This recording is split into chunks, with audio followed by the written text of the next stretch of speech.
Olá! Estamos na reta final da campanha eleitoral e hoje nós vamos conversar com um candidato de Marechal Cândido Rondon, Luciano Palagano, do PSOL. Ele que está pleiteando uma cadeira na Assembleia Legislativa. Luciano, bem-vindo. Obrigado, Ana. Obrigado, quero agradecer pelo espaço, agradecer ao Jornal Presente por esse espaço. Eu acho que é importante que esses espaços que possibilitam que o eleitor conheça melhor as candidaturas, conheça melhor as propostas, conheça um pouco quem está se colocando à disposição, pedindo o voto de confiança dele, né? Esse cheque em branco, que tem uma validade de 4 anos, para representar a população nos espaços de poder, né? No meu caso, na Assembleia Legislativa do Estado do Paraná. Luciano, antes de nós tratarmos da campanha especificamente, eu gostaria que você falasse um pouco da sua trajetória. Você mora há anos em Marechal, você trabalha na área da educação, você já foi candidato a vereador, já foi candidato a prefeito em Marechal. Gostaria que você se apresentasse um pouco para a pessoa que está nos assistindo, os eleitores, enfim, conhecer um pouco do Luciano antes dele falar das suas propostas de campanha. Certo. Bom, eu tenho meu nome, né, é Luciano Egídio Palagano, eu tenho 40 anos, sou filiado a um partido político desde 2007, eu ajudei a fundar o PSOL em Marechal Cândido Rondon no segundo semestre de 2007, na época um partido novo ainda, né, fui candidato pela primeira vez em 2008, a vereador, já fui candidato também a deputado estadual outras vezes, a deputado federal, disputei na última eleição em 2020 uma candidatura à prefeitura de Marechal Cândido Rondon. O único partido ao qual eu fui filiado até hoje é o PSOL, nunca fui de nenhum outro, militei em nenhum outro partido. Mas eu comecei a minha trajetória política, na verdade, a minha trajetória de atuação dentro da política, porque política não é só política partidária, né? Foi, na verdade, nas chamadas comunidades eclesiais de base, na Pastoral da Juventude, aqui em Marechal Cândido Rondon mesmo, na comunidade Nossa Senhora de Lourdes, no Alvorada, no bairro Alvorada, e depois na Pastoral Operária, né? Fiz parte da direção do decanato da Diocese de Toledo, na época, fui dirigente da Pastoral da Juventude na paróquia, quando a paróquia ainda era uma única paróquia, em Marechal Cândido Rondon. Então, na verdade, eu aprendi a trabalhar política, a discutir política, a fazer política, e essa necessidade de que a gente precisa debater sobre a sociedade foi nesse setor de atuação social da Igreja Católica. Você não é natural de Marechal? Eu sou natural de Terra Roxa. Terra Roxa. E a tua atuação profissional hoje? Desde 2006, eu sou funcionário de escola. Passei no único concurso que teve para funcionário de escola no Paraná até hoje. Né, eu assumi em 2006. Na época, assumi lá em Terra Roxa. Em 2009, que eu voltei para Marechal. Minha família mora em Marechal, na verdade, desde 1995. E sou formado em História, sou bacharel e licenciado em História, sou professor de História por formação, formado na UniOeste, aqui em Marechal Cândido Rondon, né?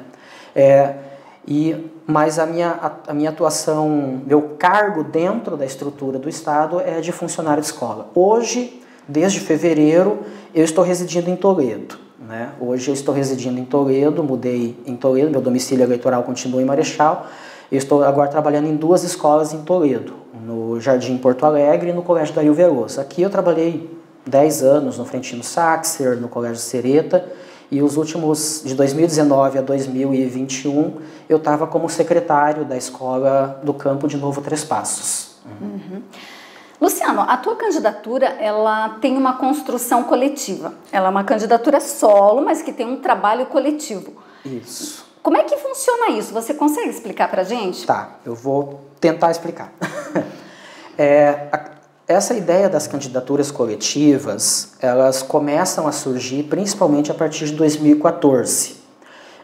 O PSOL, que é o partido do qual eu faço parte, ele é pioneiro nesse sentido. A gente começa a lançar as primeiras candidaturas coletivas em São Paulo e Rio de Janeiro, né? Ela, na verdade, assim, ela é uma atualização de algo que já existia antes, que eram os chamados mandatos participativos, né?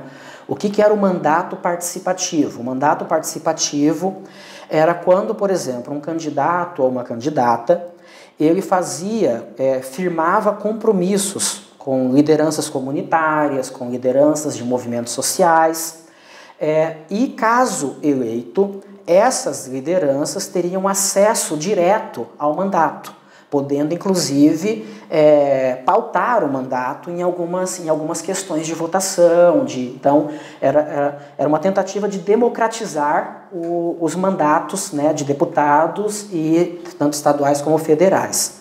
As candidaturas coletivas, elas nascem como uma espécie de upgrade disso, uma espécie de atualização disso. No lugar dessa liderança comunitária, dessa liderança de movimento social, ela apenas atuar como se fosse um apoiador do mandato, ela passa a fazer parte de maneira orgânica do próprio mandato, né?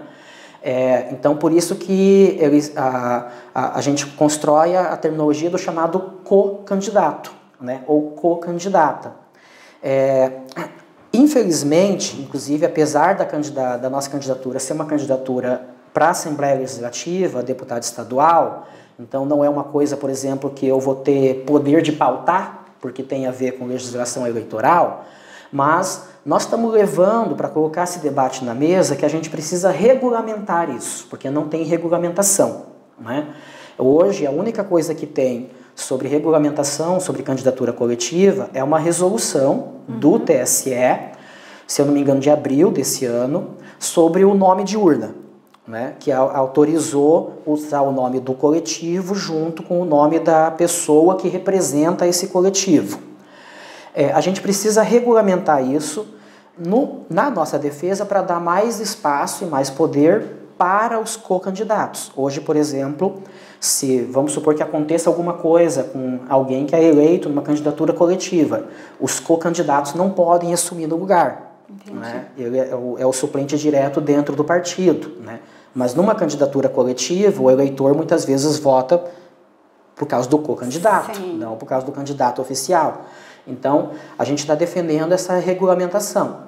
Mas, na prática, é um acordo político entre as partes, é uma ideia de tentar democratizar os mandatos parlamentares, né?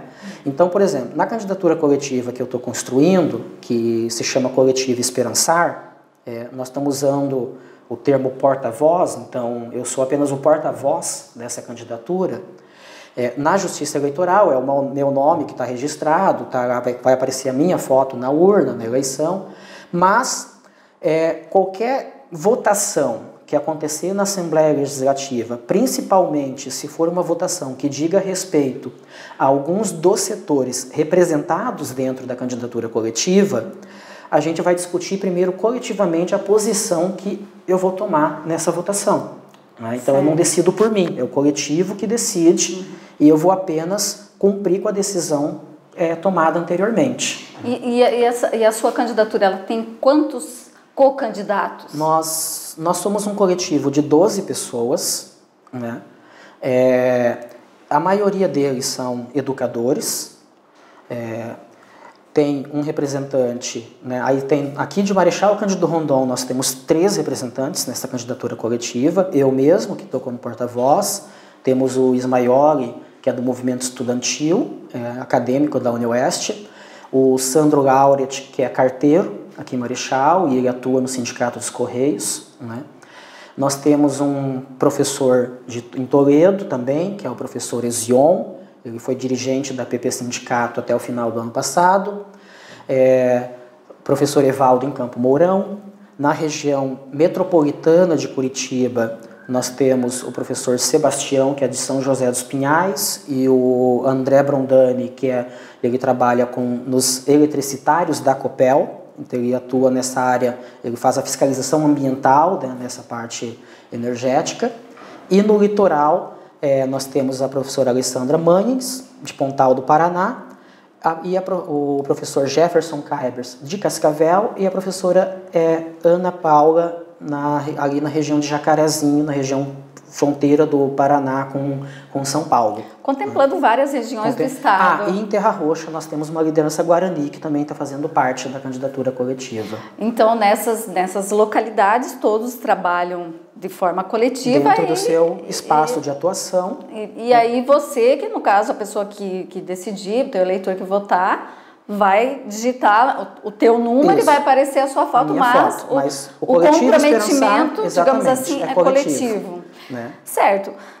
Luciano, nós estamos na reta final da campanha, domingo já está logo aí, Sim. né? E qual avaliação você faz da campanha até aqui?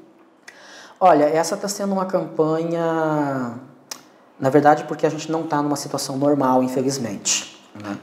Nós estamos dizendo que a gente precisa, no nosso campo, a gente precisa voltar à normalidade. Por causa disso, inclusive, que nós estamos apoiando, por exemplo, a gente está apoiando o presidente Lula para a presidência. A gente avalia que a gente precisa voltar à normalidade. O país, na nossa avaliação, saiu dos eixos nos últimos 4 anos, a gente tem que voltar aos trilhos, sabe? Fazer um retorno desse desvio que a gente fez para poder caminhar novamente. Um exemplo bem prático disso é, por exemplo, tem muita gente que tem medo hoje de dizer para quem vai votar. A gente tem que... as situações, né, que estão aparecendo na imprensa sobre violência eleitoral, violência política, aquele fato trágico que aconteceu em Foz do Iguaçu, né, há pouco tempo atrás. Então, assim, referendando, na verdade, plagiando uma fala do nosso candidato a presidente, numa entrevista que eu vi ele falar recentemente, nós precisamos voltar a falar de política, debater ideias e divergir dando risada, sabe? Poder depois sentar na mesa de bar e tomar uma cerveja com a pessoa que discorda de você. Sim. Eu inclusive ia lhe pedir, nós estamos numa região onde a gente sabe que o perfil dos eleitores são um pouco mais à direita. E você pertence a um partido de esquerda. Na prática, isso torna as campanhas mais desafiadoras? Como conquistar o voto? É bem mais difícil? Torna desafiador, com certeza torna mais desafiador, mas eu acho que o desafio faz a gente melhorar, faz a gente evoluir, né? Eu acho que a gente tem que aprender a conversar com quem pensa diferente, né? E esse é um problema que se construiu nos últimos anos, de que a gente não quer ouvir quem pensa diferente, a gente só quer ouvir quem referenda uma opinião pré-concebida. Então a gente tem que abrir espaços, porque às vezes a pessoa que pensa diferente de você, ela pode pensar diferente de você em 30%, e em 70% ela pensa igual. Mas como você se recusa a falar com ela, você não sabe disso, e você acha ela completamente antagônica de você, né?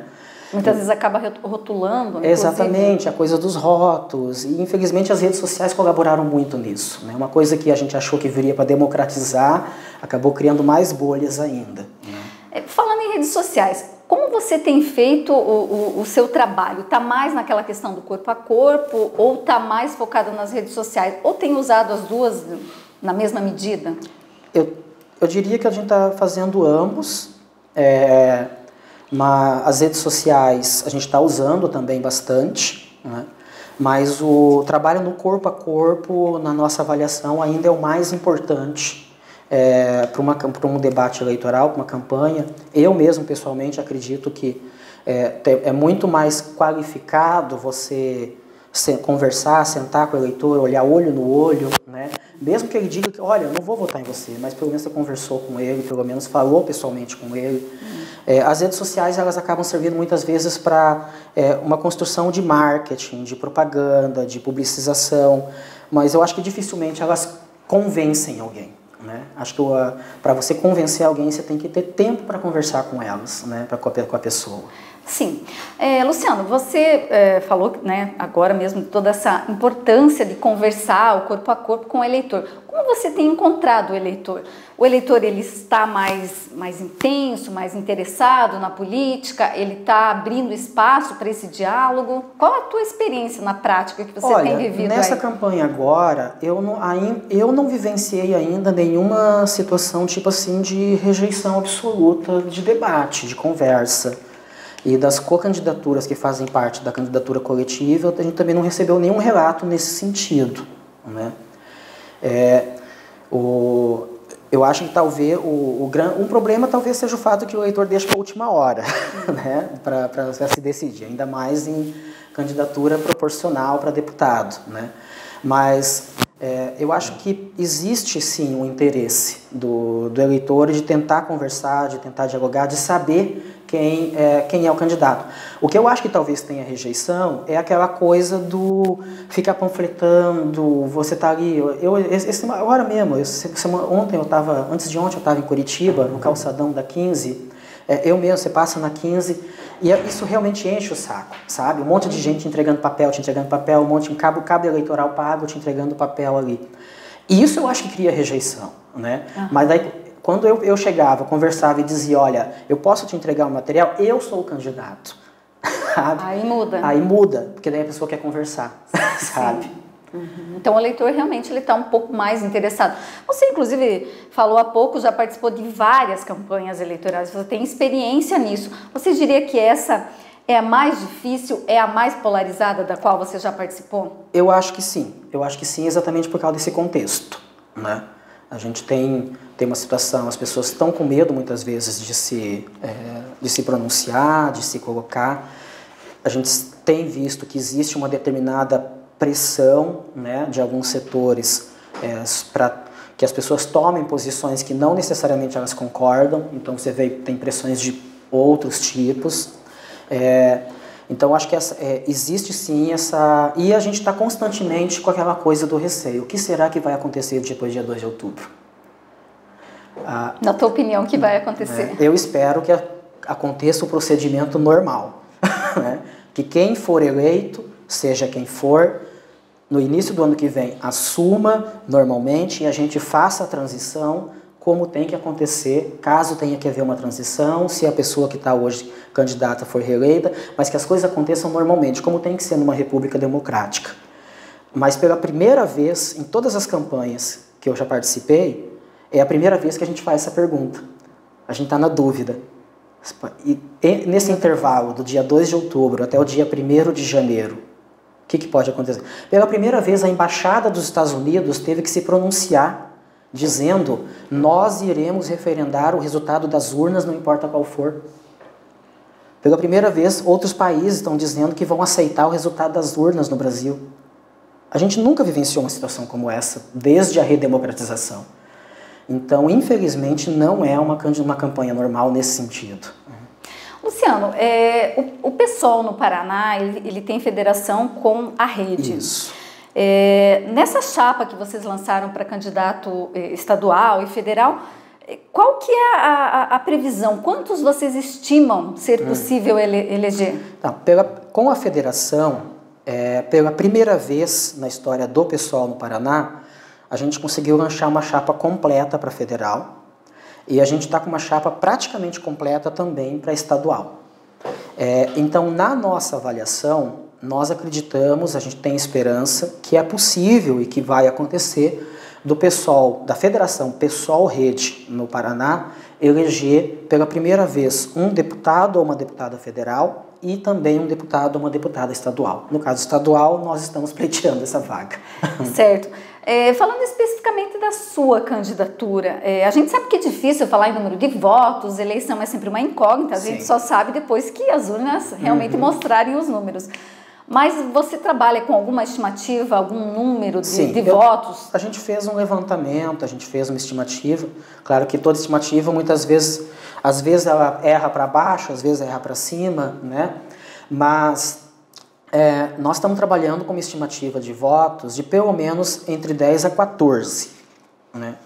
Que seria, no caso da nossa federação, um número de votos suficiente para que a candidatura do Coletivo Esperançar possa ultrapassar a cláusula de barreira interna e, havendo a possibilidade, né, a nossa federação alcançando o quociente eleitoral, ser a candidatura que assuma a cadeira na Assembleia Legislativa. Especificamente, você já é um tanto quanto conhecido, até por ter participado de outras campanhas em Marechal, né? Conhece também pessoal aqui na região. Localmente, você tem uma ideia de quantos votos você deve fazer? Olha, eu fiz quase 1000 votos para prefeito em Marechal, né? Eu sei que agora uma campanha para deputado, a gente, assim como vereador, apesar que eu acho que a pior campanha de se fazer, no sentido mais difícil, é para vereador, né? Mas uma campanha para deputado também, como é proporcional, muitas vezes as pessoas votam por proximidade, tem tudo aquilo. Tem outras pessoas que não são da região, que acabam vindo para, né, a região para tentar fazer também disputa de votos e tal.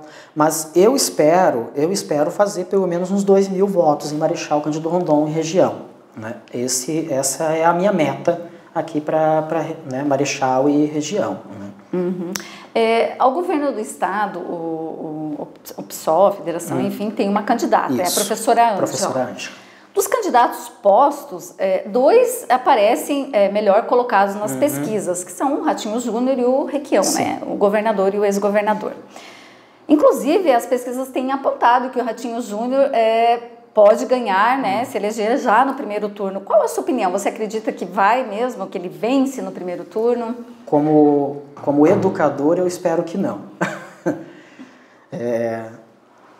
Como o pessoal da cientista, né, não, a educação não está apoiando o Ratinho de maneira... Porque a gente entende,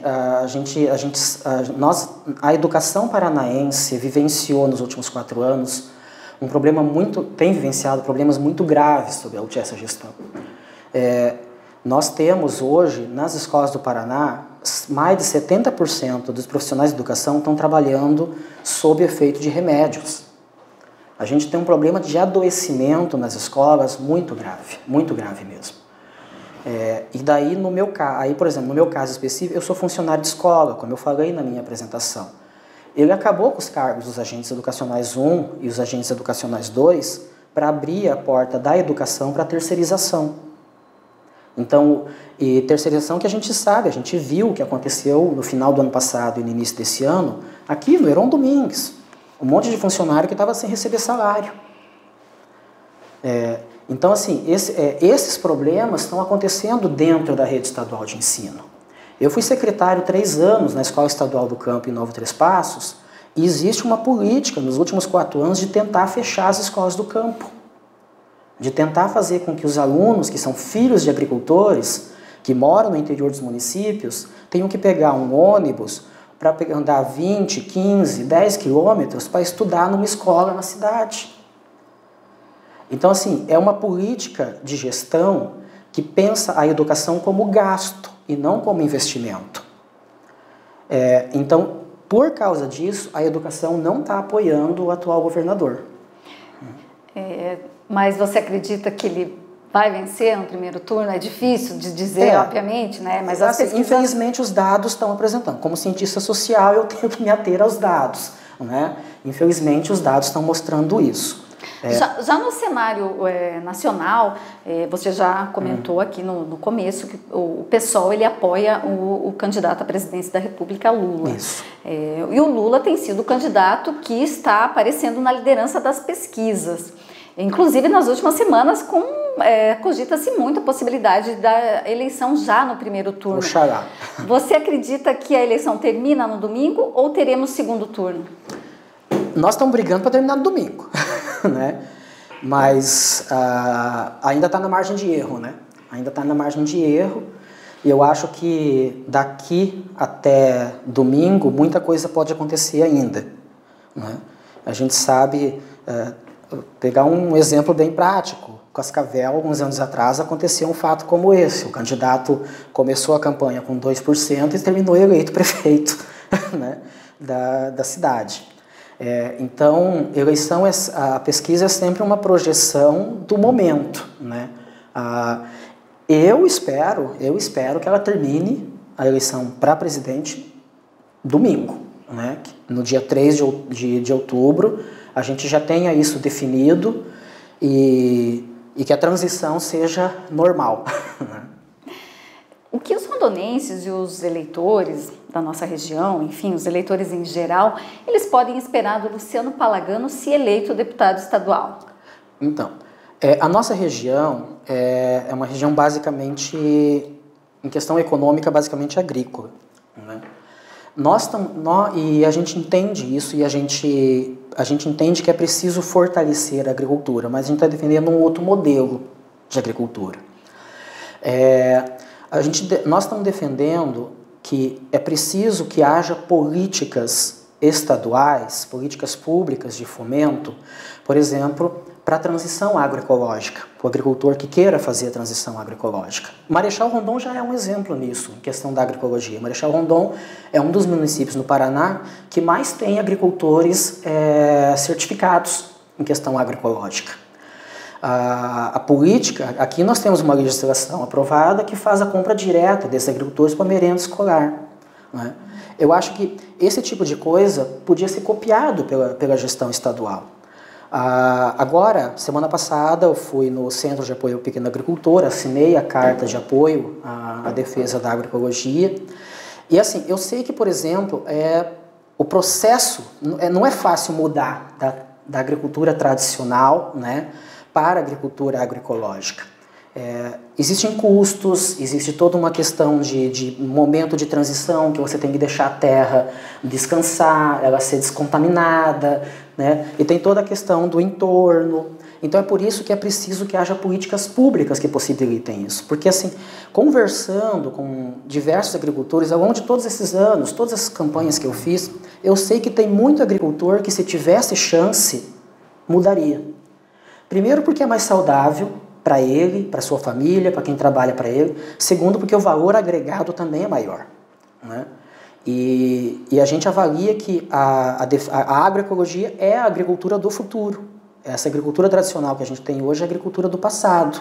Então, e se a gente não der o passo o mais rápido possível, a gente vai ficar para trás. Então, na nossa região, uma das questões prioritárias assim, do mandato, por isso que uma das razões da gente usar o esperançar, que é um conceito paulo-freireano, é justamente nesse sentido, que é preciso agir para construir. Esperançar é isso, esperançar é o diferente da esperança de quem fica sentado na cadeira esperando. Sim. Né? Então, uma das coisas é essa questão da defesa de políticas públicas de fomento para a transição agroecológica. Outra coisa é a questão da fiscalização. Nós entendemos que hoje não tem fiscalização dos recursos do Estado. Por exemplo, até agora não foi muito bem explicado os quase 20 bilhões de isenção fiscal que o governo estadual deu só nos últimos 2 anos no Paraná. Quem recebeu? Até agora isso não está muito claro. E só esses 20 bilhões de isenção fiscal já daria para fazer muita coisa, sabe? Então a gente também está defendendo a necessidade de fazer uma auditoria nesse processo das contas do Estado. E um outro ponto, ainda na nossa região, é o seguinte, a questão da saúde. Nós achamos, a pandemia mostrou, primeiro, que a defesa do SUS é prioritária.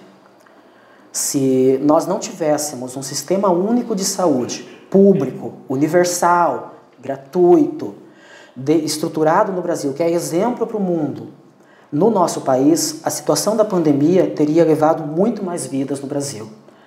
E dentro desse contexto do SUS, os hospitais universitários, eles foram primordiais. Aqui, por exemplo, na nossa região, o HU, que é o Hospital Universitário da UniOeste em Cascavel, foi quem centralizou praticamente todos os atendimentos da pandemia.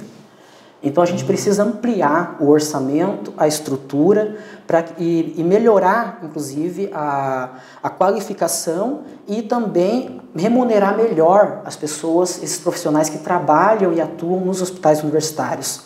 Porque eles são centros de excelência de atendimento e ali, por exemplo, também que muitas vezes são criadas novas técnicas a partir da junção entre a prática e a pesquisa dentro da área da medicina. Então, são 3 coisas assim, que nós estamos defendendo que é prioritário e que dentro da nossa região isso qualificaria muito a nossa região. A educação também, com certeza, uma bandeira. Sim, bastante a educação como eu coloquei antes, a gente está nesse processo. Eu já milito na educação faz tempo. Nós estamos defendendo, como funcionário de escola, eu estou defendendo que dentro da LEP, isso estou firmando esse compromisso com os educadores, com os funcionários, dentro da Assembleia Legislativa, nós vamos lutar para que seja revogada a lei que extinguiu os cargos de funcionários de escola em 2020 e também acabar com a terceirização, porque além desse problema, que já é um problema de questão de qualidade educacional, a terceirização ficou mais cara. Agora, recentemente, inclusive, que o governador foi questionado numa entrevista, ficou até nervoso com a pergunta, porque foi perguntado por que antes da terceirização o governo gastava um determinado valor e agora com a terceirização está gastando 70% a mais pelo mesmo serviço. Né? Então, mesmo o argumento econômico, que muitas vezes é utilizado, não serve. Então, ficou mais caro, ficou pior, tanto para os alunos quanto também para quem trabalha na área. Certo. Luciano, fique à vontade para suas considerações finais, o que mais você gostaria de falar para o cidadão que está nos assistindo, os leitores em geral. Eu primeiro quero novamente agradecer o espaço, né, dado pelo Jornal Presente, agradecer, né, pela nossa conversa. Eu quero pedir o voto de quem está nos assistindo. Nosso número é 50180, Coletivo Esperançar. Como já foi colocado, é uma candidatura coletiva, altamente representativa. A gente tem um compromisso nesse sentido da representação dessas categorias. E eu quero colocar uma coisa aqui que eu acho que eu ouvi numa entrevista de uma determinada candidatura, não foi aqui, mas foi em outro órgão, atacando a UniOeste. E isso eu já ouvi, inclusive de outros setores, tem que acabar com a UniOeste, tem que acabar com isso. Bom, a UniOeste, ela representa, só para Marechal Cândido Rondon, mais ou menos 30% da economia rondonense é movimentada pela UniOeste. Então, se nós não tivéssemos uma universidade no nosso município, o nosso município seria 30% mais pobre. Só na questão de alunos que vêm de fora, né, a movimentação com relação a professores. É uma universidade pública, muitos aqui fizeram curso dela, eu sou filho da UniOeste, e nós temos que ampliar a representação nas universidades, temos que ampliar o orçamento.